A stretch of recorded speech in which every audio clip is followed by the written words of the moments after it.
요즘에는 그 경계가 다소 모호해진 감이 없진 않지만은 그래도 여전히 우리나라는 봄, 여름, 가을, 겨울이라는 사계절이 있는 나라입니다.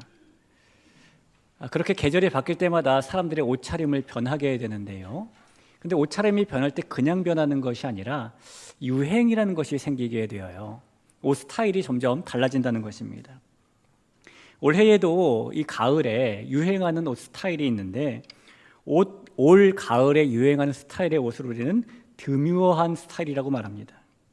제가 패션을 잘 몰라서 드뮤어한 스타일이 뭔지 좀 찾아봤어요. 원래 드뮤어라는 말이 이게 차분하고 과하지 않다라는 뜻인데요. 그래서 이 스타일은 단정하고 절제된 스타일의 옷을 뜻합니다. 그러니까 디자인도 화려하기보다는 간결한 옷, 액세서리도 많지 않고 절제된 옷, 색감도 도발적이거나 화사한 색보다는 무채색, 베이지, 크림색 같이 얌전하고 부드러운 색상의 옷. 올 가을에는 그런 색상이나 그런 디자인이나 그런 모습의 옷들이 유행이라는 것이죠. 하지만 여러분, 이 가을에 유행이 어떻다 하더라도 가장 편한 거는 그냥 작년 가을에 입었던 거 다시 꺼내가지고 입는 거예요. 옷은 그 사람의 정체성을 보여주기도 합니다. 미국 건국의 아버지인 그 벤자민 프랭클린은 먹는 것은 당신이 좋아하는 것을 먹어라. 그러나 입는 것은 다른 사람으로 입어라. 라는 말을 했습니다.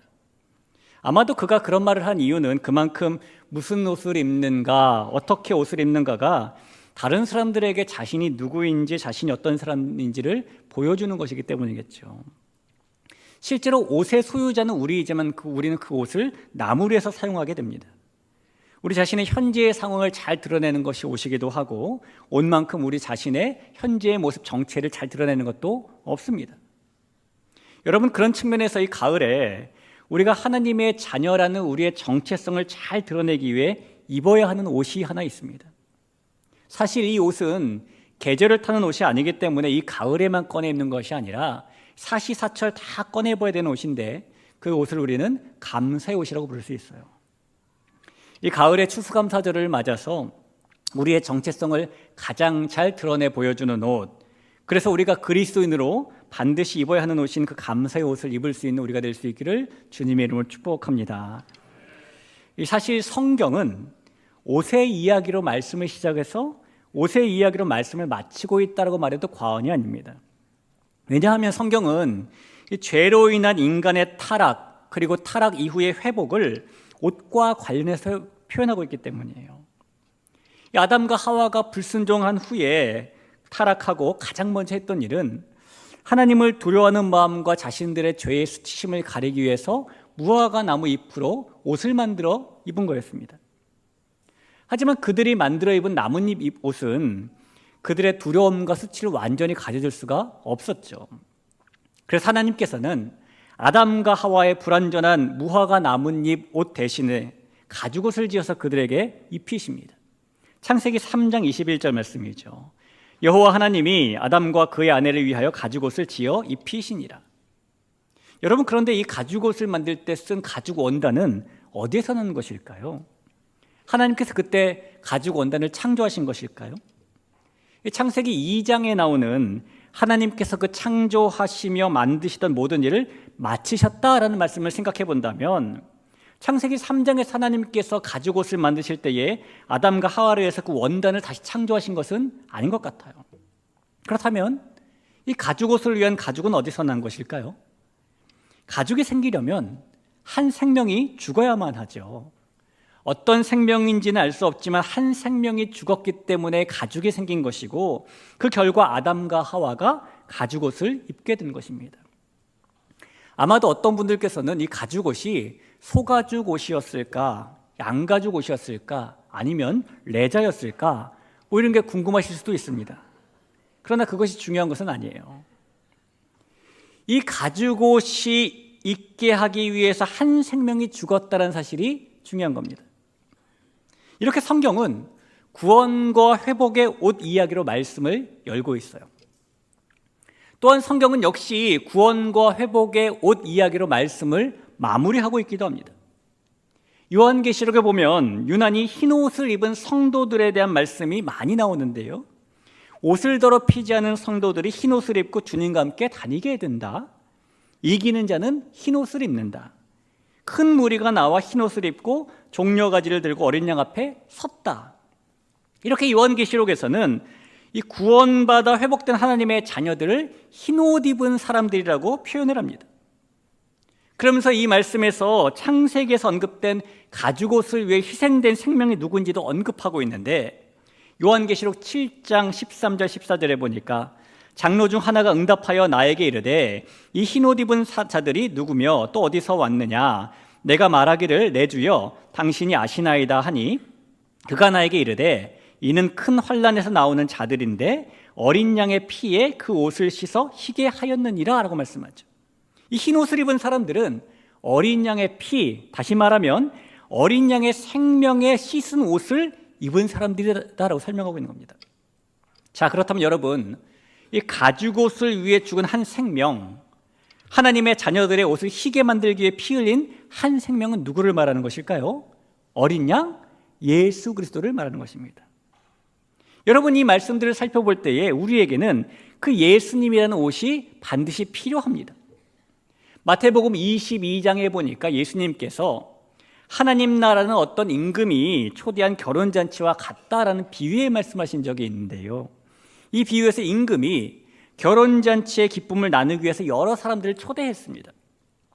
그런데 이 초대받은 사람들이 임금의 초대를 들은 채도 하지 않고, 어떤 사람은 밭에 간다는 핑계로, 어떤 사람은 사업을 하러 간다는 핑계로 오지 않습니다. 심지어 어떤 사람은 임금의 초대장을 들고 간 종들을 잡아서 모욕하고 죽이기까지 했어요. 그래서 그 일을 알게 된 임금이 그들을 진멸하고 동네를 멸망시켰습니다. 그러나 이 결혼잔치의 기쁨을 나누는 것만큼은 포기하고 싶지 않았던 이 임금이 다시 종들을 보내서 길거리에서 방황하는 사람들을 결혼잔치로 초대하게 합니다. 그래서 이 결혼잔치에 사람들이 가득하게 되었는데요, 임금이 결혼에 참여한 손님들을 보다가 어느 한 사람이 예복을 입지 않은 것을 발견하게 되었어요. 그래서 그에게 왜 예복을 입지 않았냐라고 물었더니 그가 아무 말도 못했답니다. 왜냐하면 그는 예복을 입고 왕의 잔치에 참여해야 된다는 것을 잘 알고 있었지만 입지 않은 사람이었기 때문이에요. 마태복음 22장 12절을 보시죠. 이르되 친구여 어찌하여 예복을 입지 않고 여기 들어왔느냐 하니 그가 아무 말도 못하거늘. 그래서 결국 예복을 입지 않았던 그 사람은 결혼잔치에서 쫓겨나게 되었습니다. 예수님의 이 비유는 우리에게 임금이 초대한 잔치에는 반드시 합당한 예복을 입고 참여해야 된다는 사실을 알려줍니다. 누구라도 예외 없이 정해진 예복을 입어야만 결혼잔치에 참여할 수 있다는 것이죠. 성도 여러분, 하나님께서 우리를 하나님 나라로 초대하실 때에 요구하시는 단 한 가지는 우리 스스로가 만든 나뭇잎 옷을 벗어버리고 하나님께서 준비해 주신 예복, 예수 그리스도의 옷을 입는 것입니다. 그 예수 그리스도로 옷 입는다는 것은 우리가 상상할 수 없을 정도로 큰 기쁨과 능력이 되는 일인데, 그 옷을 입을 때 우리는 세상에서 얻게 되는 즐거움과 비교할 수 없는 참된 기쁨과 참된 희락, 참된 축복을 넘치게 받기 때문이에요. 그리고 예수 그리스도의 옷은 믿음을 통해서 입게 되는 것입니다. 사랑하는 성도 여러분, 우리에게 가죽옷을 입히시기 위해 생명을 바치신 분이 예수님이심을 믿는 그 믿음으로 예수 그리스도의 옷을 입을 수 있는 우리 모두가 될 수 있기를 주님의 이름으로 축원합니다. 자, 이렇게 성경에는 창세기부터 요한계시록까지 예수님의 생명을 통해 하나님의 자녀가 입게 되는 구원과 회복의 옷 이야기가 담겨져 있습니다. 바울도 그의 서신서들에서 예수님으로 인해 성도가 입게 되는 옷을 여러 번 언급했는데요, 로마서 13장 14절에 보니까 오직 주 예수 그리스도로 옷 입고 정욕을 위하여 육신의 일을 도모하지 말라라고 말하기도 했고, 갈라디아서 3장 27절에 보니까 누구든지 그리스도와 합하기 위하여 세례를 받은 자는 그리스도로 옷 입었느니라 라고 말하기도 했습니다. 그리고 오늘 우리가 함께 읽은 골로새서 본문에서 바울은 이 골로새 성도들에게 하나님의 자녀들이 입어야 할 그 구원고 회복의 옷, 예수 그리스도의 옷을 이렇게 소개하고 있어요. 12절을 보실까요? 그러므로 너희는 하나님이 택하사 거룩하고 사랑받는 자처럼 긍휼과 자비와 겸손과 온유와 오래 참음을 옷 입어라 라고 말하고 있죠. 좀 더 명확하게 말씀드리면 이 말씀에서 바울이 소개하고 있는 것은 하나님께서 택하신 자녀들이 반드시 입어야 하는 예수 그리스도라는 옷을 입을 때 나타나는 맵시에 관한 것입니다. 여러분, 우리가 옷을 입을 때 가장 중요한 것 중에 하나가 이 옷을 입었을 때 나에게 맵시가 나느냐라는 것이죠. 여러분, 맵시가 뭐지요? 아름답고 보기 좋은 모양새, 이게 맵시입니다. 우리가 옷을 구입하기 위해 매장에 가게 되면 대부분은 그 옷을 탈의실에 가서 입어보고 밖에 나와서 거울에 비춰보는 편입니다. 자, 그런데 그때 거울 앞에 우리가 왜 서는 것일까요? 거울을 보면서 이 옷에 어디 뜯어진 곳은 없는지, 단추는 숫자대로 다 달려있는지 그런 거 확인하기 위해서 거울을 볼까요? 아니죠. 이 옷이 나에게 어울리는지, 다시 말하면 이 옷을 입었을 때 나에게 아름답고 보기 좋은 모양새, 맵시가 나는지를 보기 위해 거울을 보는 겁니다. 그래서 아무리 비싸고 아무리 좋고 아무리 럭셔리 브랜드 옷이더라도 내가 입었을 때 맵시가 나지 않으면 우리는 그 옷을 잘 입지 않죠. 그러니 옷을 입을 때 가장 중요한 것은 맵시가 나느냐인 겁니다. 그리고 성도 여러분, 우리가 믿음으로 예수 그리스도의 옷을 입을 때도 맵시가 나야 합니다. 바울은 오늘 본문에서 그 맵시를 이렇게 소개하는 겁니다. 예수 그리스도라는 옷을 입을 때 이런 맵시가 난다. 긍휼과 자비, 겸손과 온유, 오래 참음과 용서, 사랑과 평강이라는 맵시다라고 말하는 겁니다. 그리고 바울은 거기다 또 하나의 맵시를 더하는데 그것을 감사라는 맵시로 표현하고 있어요. 오늘 본문의 15절부터 17절까지의 이 말씀들이 나오는데 우리가 이 말씀을 좀 길지만 다 같이 한번 읽어봤으면 좋겠습니다. 15절부터 같이 읽겠습니다. 그리스도의 평강이 너희 마음을 주장하게 하라. 너희는 평강을 위하여 한 몸으로 부르심을 받았나니 너희는 또한 감사하는 자가 되라.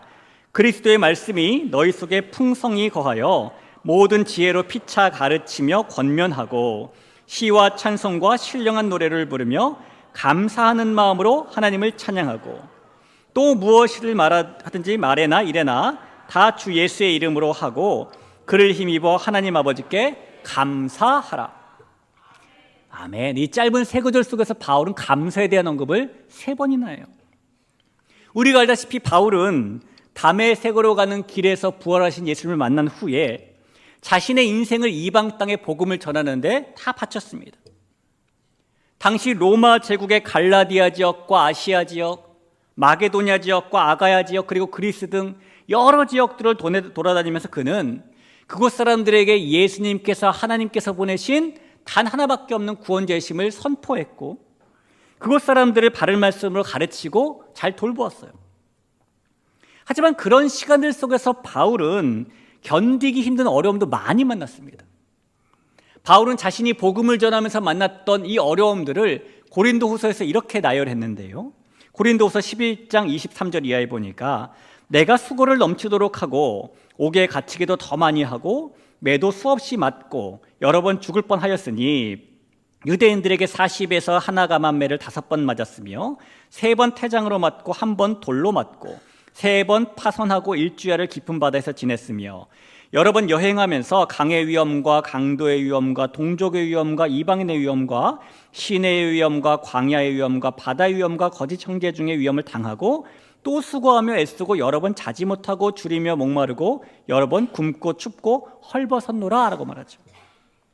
여러 번 옥에 갇히기도 하고 매도 수없이 맞고 죽을 뻔도 하였고 돌로도 맞고 배를 타고 가다 3번이나 파선하고 일주일을 바다에서 표류도 하고 강도를 만나기도 하고 굶기도 하고 여러분 이 고난과 이 모든 질고가 바울 단 한 사람이 만났던 어려움이었습니다. 그러니 바울은 말로 표현하기 힘든 엄청난 질고와 고난을 받았던 것이죠. 그런데 여러분 너무나 놀라운 것은 그런 험한 일을 수없이도 많이 당했던 이 바울이 기록한 성경 속에 감사에 대한 말씀이 무려 48번이나 나온다는 거예요. 이 마태복음부터 요한계시록까지 신약성경 전체에 나오는 감사에 대한 말씀이 총 64번입니다. 근데 그 중에서 무려 75%에 해당하는 48번을 그런 고난과 질고를 당했던 바울이 언급하고 있는 것이죠. 그리고 그 중에서 오늘 골로새서를 포함한 13번은 바울이 감옥에 수감되어 있을 때 언급하고 있는 감사에 대한 말씀입니다. 일반적으로 감사는 좋지 않은 상황보다는 좋은 상황일 때 저절로 나오는 거 아니겠습니까? 그런 측면에서 본다면 오늘 감옥에 수감되어 있는 바울의 상황은 감사가 풍성하게 나올 만한 좋은 상황은 아닙니다. 그런데 바울은 그 안에서 감사에 대한 말씀을 전하고 있는 겁니다. 바울이 예수 그리스도의 옷을 입은 자로서 감사라는 맵시를 내는 사람이었기 때문입니다. 이 구약 성경에도 보니까 이 바벨론의 포로로 끌려갔다가 하나님의 은혜로 느부갓네살 왕과 다리오 왕의 총애를 받게 된 다니엘이 그를 시기하던 사람들이 파놓은 함정 때문에 죽음의 위기를 만나게 되었습니다. 어느 날 다니엘을 넘어뜨리기 원했던 사람들이 다리오 왕을 찾아가서 30일 동안 누구든지 왕 외에 어떤 신에게나 어떤 사람에게 무엇을 구하면 그 사람을 사자굴에 던지면 좋겠습니다라는 청혼을 하게 되었습니다. 그러자 그 일을 좋게 여긴 다리오 왕이 그 사실을 법령으로 만들어서 온 바벨론 땅에 공표를 했어요. 물론 왕의 지척에 있었던 다니엘도 그 법령을 알게 되었죠. 그런데 여러분, 그때 다니엘이 했던 행동을 보니까 다니엘 6장 10절에 다니엘이 이 조서에 왕의 조장이 찍힌 것을 알고도 자기 집에 돌아가서는 윗방에 올라가 예루살렘으로 향한 창문을 열고 전에 하던 대로 하루 3번씩 무릎을 꿇고 기도하며 그의 하나님께 뭘 했다고요? 감사했더라라고 말합니다. 다니엘은 하나님께 기도하면 사자굴에 넣어 죽인다라고 하는데도 하루에 3번씩 하나님께 감사했다는 겁니다. 그것도 전에 하던 대로 하나님께 감사했대요. 바벨론의 포로로 끌려와서 겪었던 다니엘의 삶은 때로는 이해할 수 없는 상황을 만나는 삶이기도 했을 것이고 때로는 억울함이 넘치는 삶이기도 했을 겁니다. 그러나 그 속에서 다니엘이 입고 있었던 옷의 정체는 감사라는 맵시가 나는 옷이었다는 거예요. 여러분, 바울이나 이 다니엘을 보면은 예수 그리스도의 옷을 입은 성도의 감사는 상황에 따라 때로는 하기도 하고 때로는 하지 않기도 하는 그런 감사가 아닙니다. 이 바울이나 다니엘이나 자신들의 상황을 불행이나 불확실로 보지 않고 모든 것을 감사로 받고 있기 때문이죠.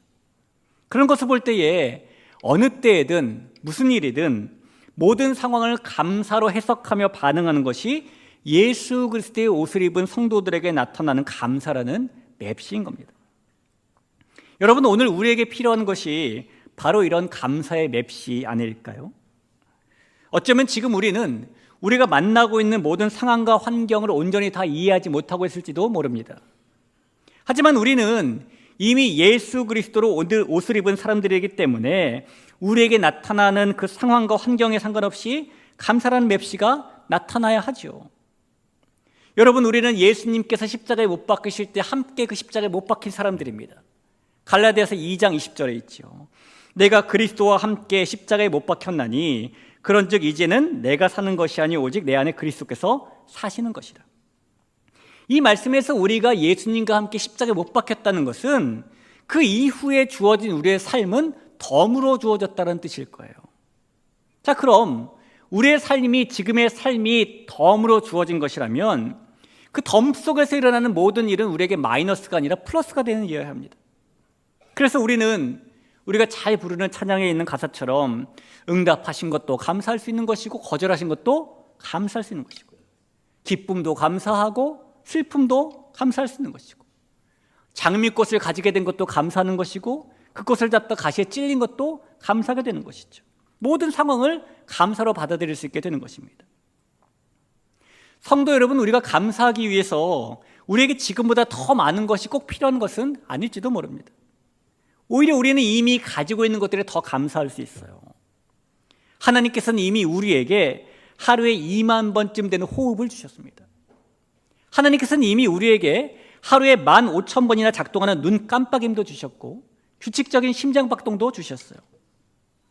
그리고 하나님께서는 이미 우리에게 그를 믿는 자마다 멸망하지 않고 영생을 얻게 하시려고 독생자 예수 그리스도를 주셨습니다. 그러니 여러분, 우리가 어떤 상황이 되어도 하나님께서 우리의 주권자심을 믿는다면 우리는 예수 그리스도를 옷 입은 사람들로서 감사라는 맵시를 낼 수 있게 되는 것입니다. 이 자리에 있는 저와 여러분 모두가 모든 것을 감사로 해석하고 감사로 반응할 수 있는 예수 그리스도의 옷을 입은 사람들로서 그 감사의 맵시를 내며 살 수 있기를 주님의 이름으로 부탁을 드립니다.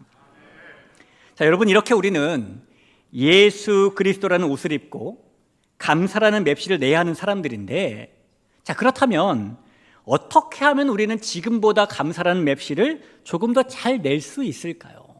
물론 지금도 우리가 감사의 맵시를 내고 살지도 모릅니다. 그러나 조금 더 어떻게 그 맵시를 발휘하고 살 수 있게 될까요? 우리가 더 감사할 수 있는 방법을 좀 나눠봤으면 좋겠어요. 우선 우리가 더 감사하며 살기 위해 가장 먼저 해야 할 일은 감사를 배우는 겁니다. 의외로 많은 사람들이 감사는 당연히 저절로 할 수 있는 것이라고 생각을 합니다. 하지만 여러분, 감사는 저절로 할 수 있는 것이 아니에요. 감사는 배우는 겁니다. 제가 몇 가지 예를 좀 들어볼게요. 우리가 만약에 어디 외국에 여행을 하러 가게 됐다고 생각을 해보죠. 그래서 그 나라 가서 짧게라도 의사소통을 하려고 그 나라의 외국어를 배우게 되었습니다. 여러분, 그때 가장 먼저 배우는 그 나라의 말이 무엇일까요? 분명히 안녕하세요라는 말 아니겠습니까? 대부분 우리가 뭐 하이, 봉주르, 올라 이런 것들 이제 먼저 배우는 것이죠. 자, 그리고 나면 안녕하세요라는 말 다음으로 배우는 말은 무엇일까요? 감사합니다입니다. Thank you, 메르시, 당케셴, 그라시아, 스바시바, 시에시에, 아리가또 고자이마스. 이 정도만 알아도 우리는 7개국어, 8개국어 하는 거예요. 여러분, 감사는 배우는 거예요. 또 하나 예를 들어볼까요? 우리 교회에 이제 유아부 아기 성도들이 있어요. 오늘 예배를 마치고 교회를 돌아다니시다가 유아부 아기 성도를 만나게 돼가지고 여러분이 너무 그 아이가 이뻐 보여서 주머니에 있는 사탕이나 과자를 하나 꺼내 주었다고 생각을 해보죠. 자, 그럼 그때 그 유아부 아기 성도 옆에 있던 엄마와 아빠가 그 아기에게 뭐라고 말할까요? 이렇게 말합니다. 감사합니다 해야지. 이렇게 말해요. 이것만 봐도 감사는 저절로 하는 것이 아니라 어려서부터 배워서 하는 겁니다. 이 탈무드에 보면 혀에게 감사합니다라는 말을 길들이기 전까지는 아무 말도 하지 말라라는 가르침이 있을 정도로 감사는 배워서 하는 겁니다. 우리가 감사는 배워서 하는 것이구나, 나도 감사를 배워야 되겠구나 라는 사실을 받아들일 때에 지금보다 예수 그리스도의 옷을 입은 사람들로서 감사라는 맵시를 더 낼 수 있게 되는 거예요. 자, 그래서 우리는 이 감사를 배워야 하는데, 여러분, 감사를 배우기 위해 우리가 해야 될 일 중에 하나는 해석의 관점을 바꾸는 겁니다. 우리는 하나님께서 예수 그리스도라는 옷을 입혀주신 사람들로서 상황에 상관없이 절대적인 감사를 해야 되는 성도들이죠. 그런데 그래도 우리는 현실 속에서 이 상황을 만날 때 상대적인 상황을 만나요. 그러다 보니까 상대적인 생각과 상대적인 판단을, 해석을 많이 하게 됩니다. 자, 그럴 때 그 상대적인 현상을 어떻게 해석하느냐에 따라서 우리에게 일어난 일들은 불평이 될 수도 있고 감사가 될 수도 있습니다. 어느 군부대에서 이런 일이 있었답니다. 그날은 저녁으로 돈가스 반찬이 나오는 날이어서 모든 부대원들이 식당으로 달려가서 긴 줄에 서서 배식을 기다리고 있었어요. 그런데 앞에서 웅성웅성거리는 소리가 나더니 맨 뒷줄까지 소리가 전달되는데 식당 안에서 돈가스를 1인당 2개씩 나눠주고 있다는 거예요. 이 줄에 서 있는 부대원들의 기쁨이 2배가 되었습니다. 그런데 조금 있으니까 또다시 앞에서 소식이 전해져 오는데 돈가스는 2개씩 주지만 소스는 주지 않고 있다는 거예요. 이 부식병이 보급을 받으면서 돈가스 한 상자와 소스 한 상자를 받아와야 되는데 실수로 돈가스만 2상자를 받아왔다는 거죠. 그래서 줄을 서 있던 부대원들이 막 짜증을 냈습니다. 아니, 느끼하게 어떻게 소스도 없이 돈가스를 2개나 먹으라는 거야? 불평을 하기 시작했어요. 그때 맨 뒤에 서 있던 한 고참이 이렇게 말했답니다. 야, 불평하지 마. 지금 다른 부대들은 돈가스 없이 소스만 2개 먹고 있어. 그랬답니다. 여러분, 우리가요, 같은 사건을 두고도 불평을 선택할 수 있고 감사도 선택할 수 있어요. 그리고 우리는 그럴 때 불평이 아니라 감사를 선택해야 되겠죠. 만약에 우리 몸무게가 늘어나가지고 입고 있는 옷이 맞지 않는다면 우리는 입을 옷이 없다고 불평할 수도 있습니다. 하지만 입던 옷이 맞지 않을 정도로 몸무게가 늘었다면은 우리는 먹을 것이 넉넉한 인생을 살았다는 거 아닙니까? 그럼 감사할 수 있는 것이죠. 만약에 집에 세탁할 옷이 한 덤이 쌓여 있다면 우리는 빨래가 산처럼 쌓여 있다고 불평을 할 수 있습니다. 하지만 빨래가 그만큼 쌓여 있다는 것은 그만큼 우리에게는 갈아입을 옷의 여유가 많다는 겁니다. 그럼 감사할 수 있는 것이죠. 만약에 주차할 곳이 없어서 먼 데다 주차하고 오게 됐다면 우리는 주차 공간이 없다고 불평할 수 있습니다. 하지만 멀리서라도 주차 공간을 발견하고 찾았다면 우리에게는 잠시라도 걸어서 운동할 기회가 주어진 것 아닙니까? 감사할 수 있는 것이죠. 만약에 예배 시간에 뒷자리에 앉아있는 성도의 찬송 소리가 음정이 불안정하게 불협화음으로 들려온다면 우리의 청각은 정상이라는 뜻이고요. 우리가 아침에 시끄러운 알람 소리 때문에 잠을 깨게 된다면 우리에게 그날 새 하루가 기다리고 있다는 뜻이고, 하루해가 저물어서 온몸이 나른하고 피곤하다는 것은 우리가 하루를 열심히 살았다는 거죠. 그러면 감사할 수 있는 것이죠. 이 기준점을 어디에 놓느냐에 따라서 우리는 불평할 수도 있고 감사할 수도 있는 거예요. 그래서 우리는 해석의 관점을 바꾸고 감사를 배워야 하는 겁니다. 여러분, 다시 한번 말씀드리지만 감사는 저절로 할 수 있는 것이 아닙니다. 배워야 할 수 있어요. 제가 이 추수감사주의를 준비하면서 이 감사를 어떻게 나도 한번 배워볼까 하다가 감사 노트라는 걸 하나 샀어요. 보니까 하루에 5개씩 감사의 내용을 적게 되어 있더라고요. 저녁마다 이걸 5개씩 적어가는데 첫날은 5개가 잘 써지더라고요. 둘째 날도 막 써졌어요. 며칠 가니까 5개가 너무너무 어려워요. 정말 감사를 쥐어 짜내야 될 때가 있습니다.